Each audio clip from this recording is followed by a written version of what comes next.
So to speed up the process, I will push the gas between 8 and 12 RPMs.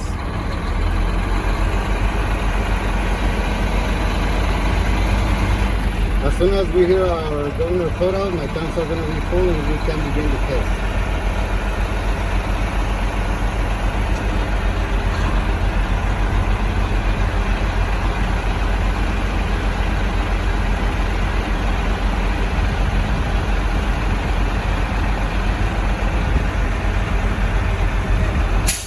Okay, that was my governor cutout that occurred at 121 psi.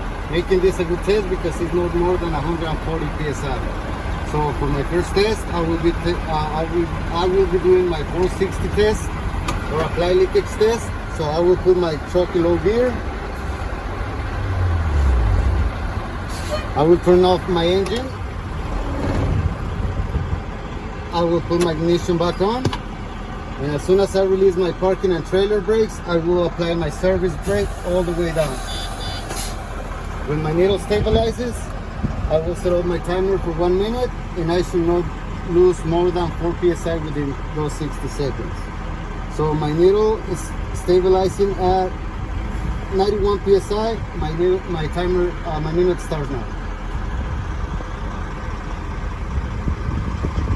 So I should not lose more than 4 psi within 1 minute.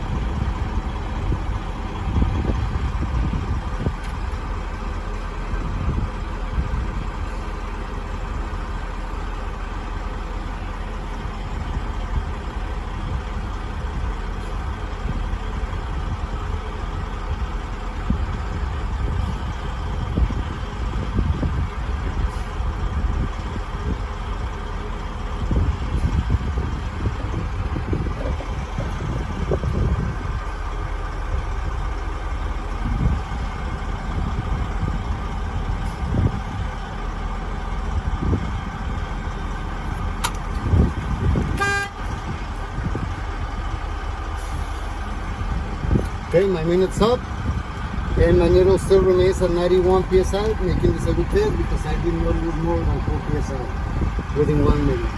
Now my next test will be my lower warning light that occurs at no less than 55 psi. To make this test, I will pump my service brake until my light comes on.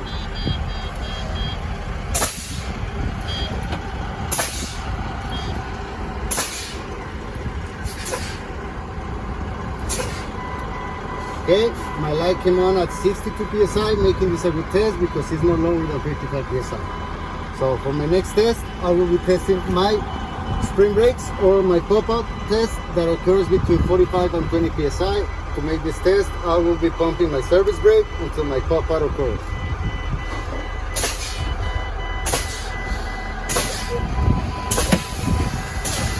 Okay, my pop-out occurs at 35 psi, making this a good test because it's between 45 and 20 psi. Okay, so both of them popped at the same time. See, you have to do it steady and fast. Steady, all right. So my next test, for my next test, I will have to fill my tanks to max capacity again. So I will perform a safe start again.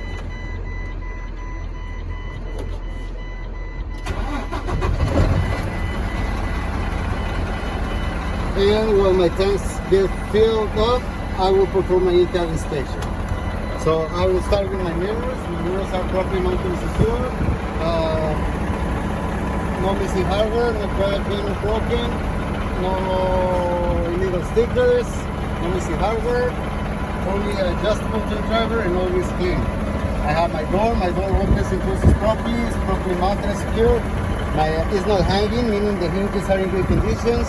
My window rolls up and down properly, and my seals for both my window and my door are in good conditions and in place.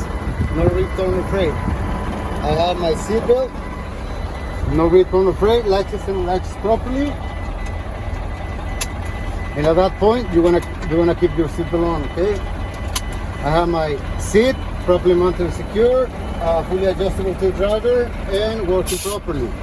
I have my windshield in good condition, no crack or broken, with no illegal stickers that can block my view. and the seal is in good conditions and one piece. I have my wipers and washers working properly and no return of freight and with enough tension to the glass to clean my windshield. I have my trailer handbrake working properly, my mirror adjuster working properly, CD and handle working properly. I have my spring brakes, trailer and parking working properly. My heater and defroster working properly. I have my headlights, low and high beams working properly. I have my turning signals, left and right, working properly. I have my emergency flashers working properly. I have my steering wheel with no more than 2-inch strip plate. My clutch between 1 and 2-inch strip plate. My service brake properly adjusted. My accelerator not sticking or binding. My shifter, good condition, no crack, bend, broken with no illegal welds. And my boot is completely sealed, preventing any fumes from entering the cab.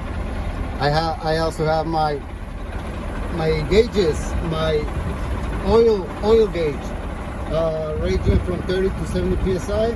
My temperature gauge, ranging from 175 to 195 degrees. I have my depth tank gauge with enough solution to reach my destination. I have my fuel tank gauge with enough fuel to reach my destination. I have my primary and secondary air tanks gauges working properly. I have my tach meter that gives me revolutions per minute working properly. I have my speedometer that gives me miles per hour working properly. I have my odometer that records miles traveled working properly. I have my voltmeter or ammeter between 12 and 14 volts working properly. And I have my emergency roll kit with 3 triangle reflectors in good condition, my box of spare fuses with no less than 6 fuses, and my fire extinguisher properly mounted and secure and with the pin in place and up to date. That will conclude my in-cab inspection. Okay, so for my my talk test, I will be testing first my parking brake. So I will pull my truck in low gear.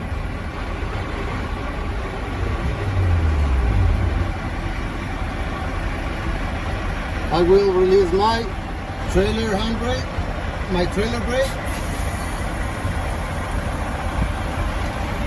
and will release my clutch little by little.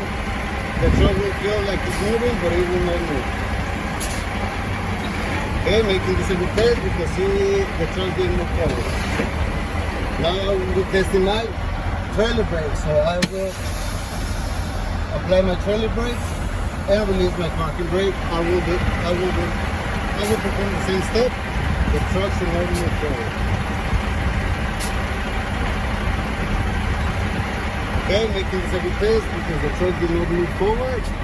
Now, so I will be testing my service brake. To do this test, I will release both my parking and trailer brake and will drive forward about 5 miles per hour with my hands on top of the steering wheel.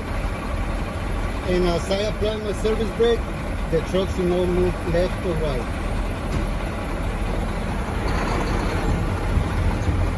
Okay, making this a good test because the truck did not move left or right.